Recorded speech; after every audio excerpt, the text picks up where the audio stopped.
Todd Dunn here on January 2nd, 2019.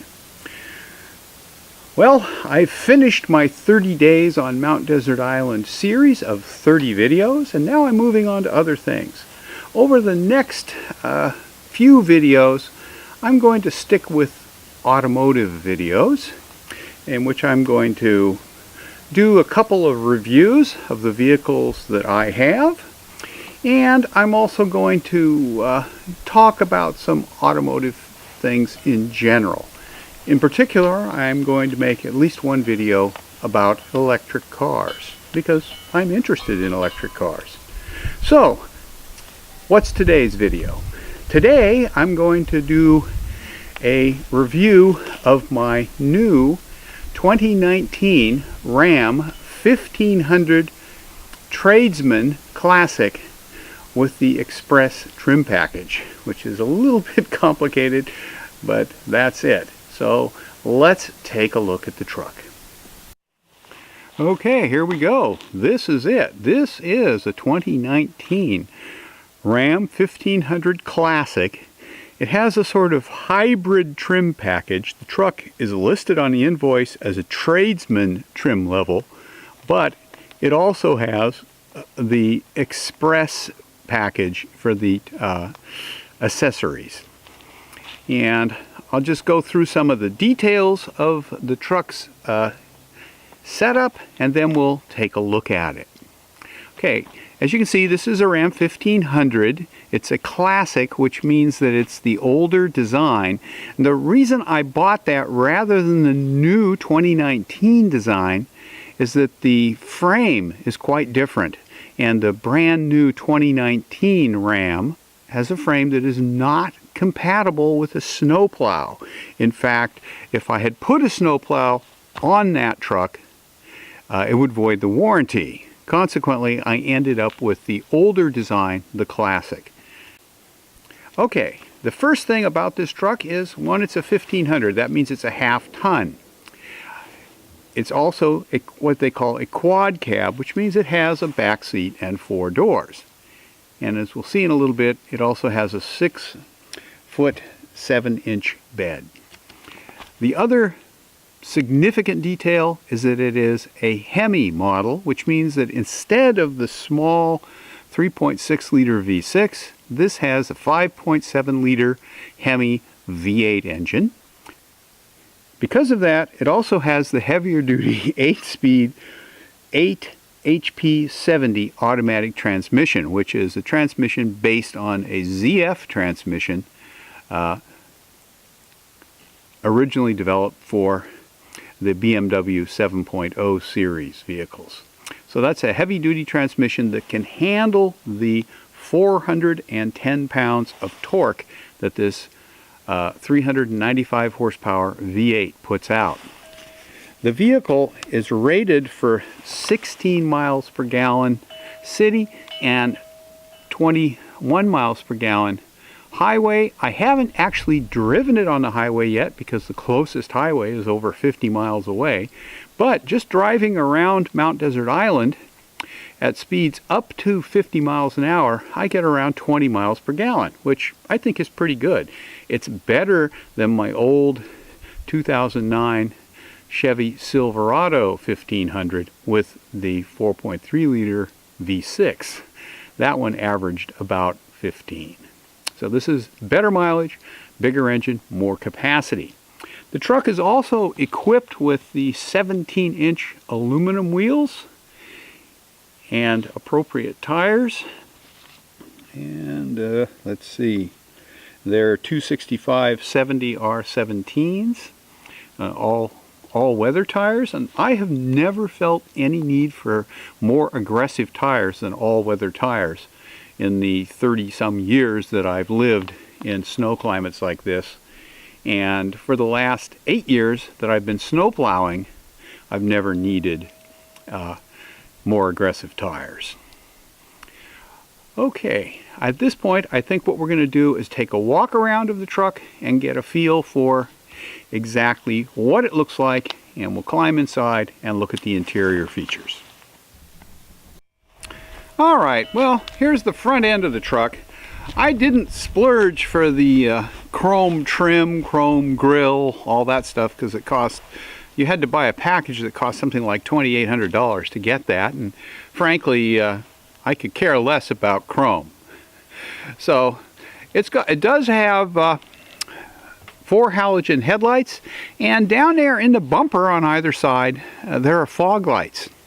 You can also see right down below the bumper the mounts for my Fisher HT snowplow, and over on the right hand side of this image on the driver's side of the bumper below the license plate are the electrical connections for the snowplow. Now, that is an add-on that is not cheap, but I already had the plow, so I paid to have that put on. Since I'm talking about cost, let me tell you what this little bugger cost. Trucks have gotten ridiculously expensive in my opinion. But after all the incentives and, you know, salesmen doing dances and all that, I paid about $36,200 for this truck before taxes. And in Maine we pay 5.5% sales tax, so that was about another $1,700 in tax. So I paid roughly $38,000 for this truck as is. The sticker price for this truck is about $44,000. So, you know, they made me feel like I was getting a deal. I don't know if I was, because I still remember the Ford F-150 V8 that I bought in 1996 for something like $25,000. That's also a 4-wheel drive, which this one is too. So let's take a look at the side, and we'll talk a little bit about that. Alright, here's the side view. I've got the truck turned around from what it was when we started the video, because I'm going to put the snow plow on. It's supposed to snow late tonight and tomorrow morning, and it's a pain to put the plow on when there's already snow on the ground, so I always put it on before snow comes down. As you can see, this is what's called a quad cab, which means it's a 4-door with a back seat and a short bed. The dealer I went to had over 100 trucks in stock, and they had exactly 1 truck on the lot with an 8-foot bed, which is what I have always had in the past. And it was a 1-ton, which is a little more than I need. I mean, I don't need a truck that's going to bounce me off the roof whenever I run over a line of paint on the road. This one has a surprisingly soft suspension, even though it is a half-ton pickup truck. It has about an 8,300 pound towing capacity and a bit over a 1,500 pound payload. So, you know, it's not a light duty truck. It's a pretty decent half-ton. The towing capacity is only about 8,300 pounds because it has a 321 rear end. If I wanted to put a higher geared rear end in it, I could put a 355 or a 392 in.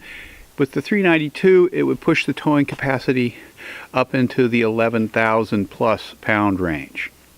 But since I almost never tow anything, that's fine. I wanted the V8 though, so that I would have, one, a little more weight in the truck and more power for the few times when I'm plowing and we have a little more snow. We have had up to 2 feet of snow at one time, and my former Chevy half-ton with a 6-cylinder just barely made it through the snow. One thing I do like about this truck is that it does not have, in great big letters anywhere on the truck, 4x4. I don't need people to know that it's a 4x4. I know it's a 4x4. I don't care if anybody else knows. So anyway, let's walk around, take a look at the back.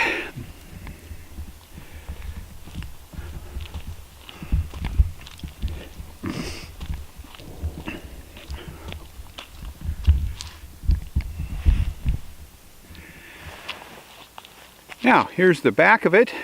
One thing that's noteworthy on these trucks is these Ram trucks is the tailgate on this one is aluminum, which is actually pretty nice because that makes it light. The tailgate on my old Chevy half-ton weighed a half-ton and actually took a fair amount of effort to close. This thing is much lighter, probably only about half the weight.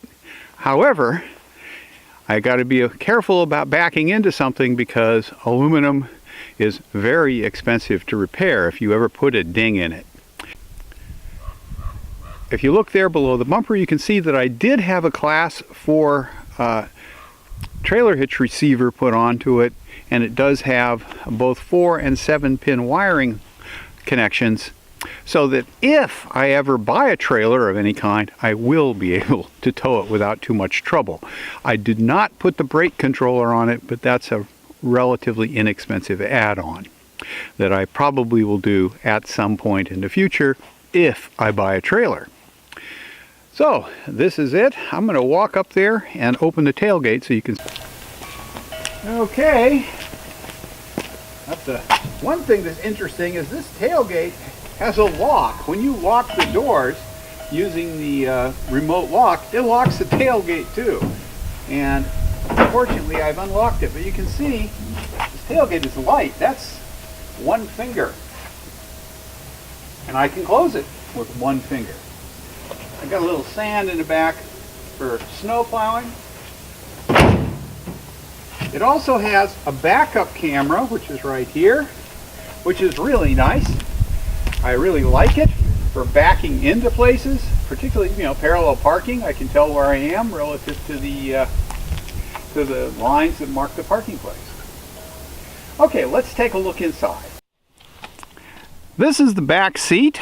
It nominally seats 3, although when I've climbed in there with the front seats in their normal position, there's not a lot of leg room. Be fine for kids, but if you're going to put adults back here, you're going to want to maybe slide the front seats a little bit forward. It has, the normal stuff. It has electric windows and lock and all that. Speakers in the back. There in the center, there's a cup holder down there. Whoa, that makes a big difference. That's why I bought this truck, was the cup holders. And it's got dome light. And one thing I like is that you can flip the seat up easily with one hand and makes a lot more room. For me, that means someplace to put tools. But there's also storage underneath the seats so you can throw stuff down there and get it out of the way if you don't want people to see it. And the seat just drops down the same way. Very easy. Now let's climb in the front and see what this baby's like. Here's the front, and you can see I've got controls for both electric mirrors, auto up and down front windows, electric rear window controls, and lock and unlock. One thing I haven't figured out how to turn off on this truck is that when you start it and drive it, about 40 seconds after you start moving, it auto locks the doors. And I don't particularly care for that, but that's the way it is. So let's look inside. It's got sort of bucket seats, which I like. Makes them a little more comfortable than just a straight bench. A nice big center console with lots of storage in it. Let's see if I can open it here. There we go. And as you can see, I've already got junk in it, but it's nice, lots of room in there. And that center console folds up to give an additional small seating position, which isn't as bad as it usually is on a truck because there's the hump. Guess what? No gear shift, even though this is a four-wheel drive truck. This transmission and transfer case are electronically shifted. No gear shift at all. And I'll show you a little bit more about that in a second. So there's nothing there, and there's actually some foot room. This particular one came with carpet. I kind of would have preferred rubber, but it's what they had. And here is some of the controls. Steering wheel's got a bunch of controls on it. We'll look at it in more detail when I get inside. Over here are the headlight controls and the dimmer switch for the panel. and one of the vents for the heating and cooling system. Okay, I'm in the truck now. You can see it's got pretty good visibility for a pickup truck. And it isn't bad in back. The mirrors are good. It's got a glove box over there. I haven't used it yet. And because I find the storage in the center console to be nice. Here we've got all the electronics, and this thing has a fancy radio there that also has a built-in compass and thermometer and a bunch of other stuff, and also can link with my phone by Bluetooth. Too bad my phone doesn't have Bluetooth. I haven't found a flip phone with Bluetooth yet. Anyway, one thing I don't like about this radio is that when you fire the truck up, the radio is on. And the only way you can keep the sound down is to turn the volume all the way down. The radio stays on. I suppose there's also a button there that says screen off, so I suppose I can turn it off. I just noticed that. Below the radio are the climate system controls. We've got, fan speed, heat, and where the stuff is going. Down below that, we've got the traction control on off and a tow haul button. And here is something different. That right there is the gear shift. This truck does not have any kind of mechanical gear shift. It's totally electronic. So to change gears, you turn this knob. And underneath it are the buttons to select two-wheel drive, four-wheel drive high, which they call four-wheel lock for some reason, and four-wheel drive low. And in the middle, there's a button labeled N. If you push that, it disengages the transfer case and the differential, and the truck will just freewheel.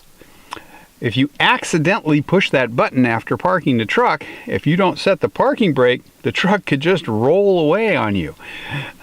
You might wonder why that's there. It's in case you want to tow this truck with all four wheels on the ground behind your great big huge RV, which of course I don't have. Now let's look at the steering wheel. I can't get very far from it. Yeah, that's enough. Over here, we've got controls for the display up forward there between the gauges, and I can also do hands-free phone calls. I don't know what VR is, haven't tried that yet. Over here we've got gear shift controls as well as controls for the cruise control.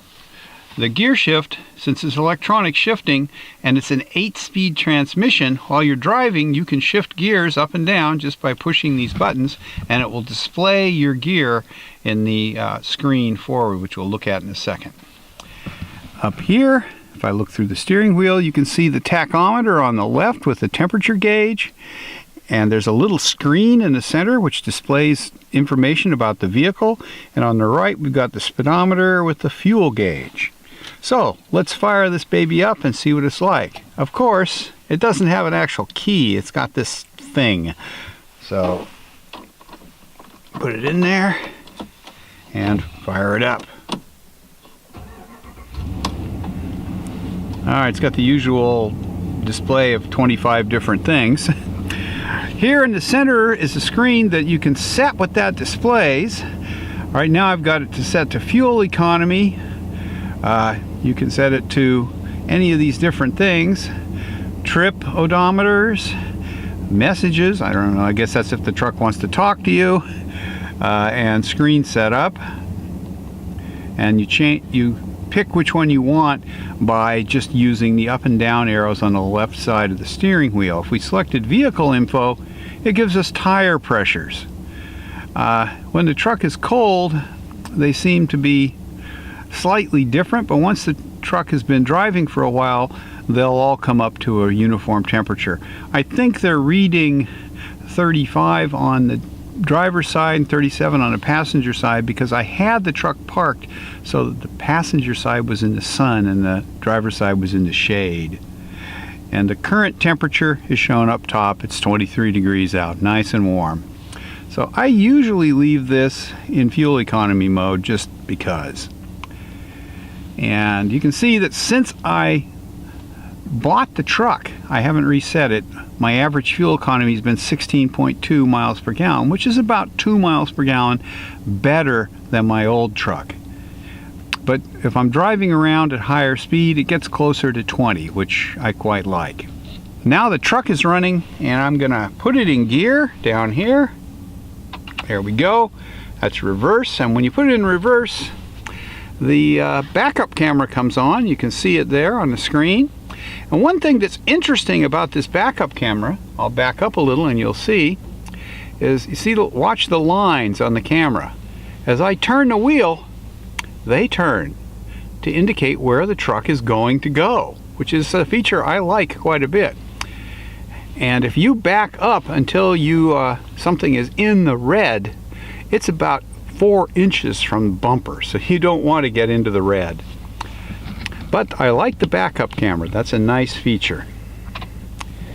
And we'll put it in gear. And of course it's gone back to radio. I've got the volume turned all the way down because the radio otherwise would be blaring at us. And here we go. I'm going to go up and hook up the snowplow, which I'm going to leave out of this video because at 23 degrees outside my hands are getting kind of cold.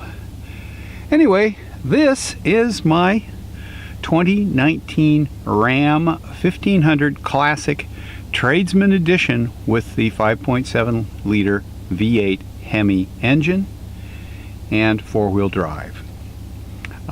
So far I'm quite satisfied with it, but I'd better be because I only have 717.7 miles on it.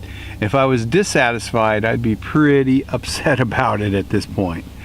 So here we go.